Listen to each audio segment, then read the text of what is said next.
Sana baharlarımı çaldım bu hayattan.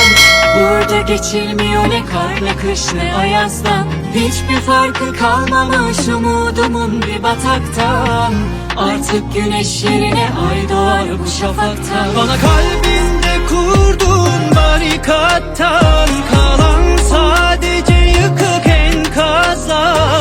Geleceği göremedim seninle, geçmişe biriken toz topraktan.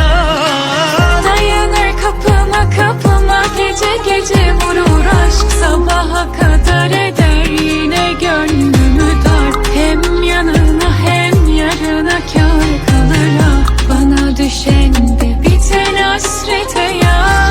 Dayanır kapıma kapıma gece gece vurur aşk. Sabaha kadar eder yine gönlümü dar. Hem yanına hem yarına kâr kalır ah. Bana düşen de biten hasrete yaz.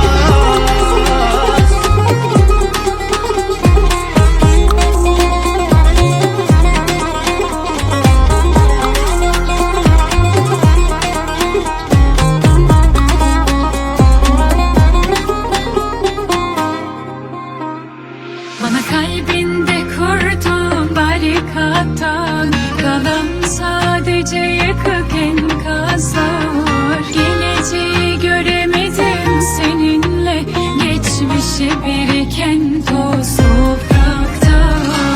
Dayanır kapıma kapıma gece gece vurur aşk. Sabaha kadar eder yine gönlümü dar. Hem yanına hem yarına kâr kalır ah. Bana düşen de biten hasrete yaz. Dayanır kapıma kapıma gece gece vurur aşk. Sabaha kadar eder yine gönlümü dar. Hem yanına hem yarına kâr kalır ah. Bana düşen de biten hasrete yaz.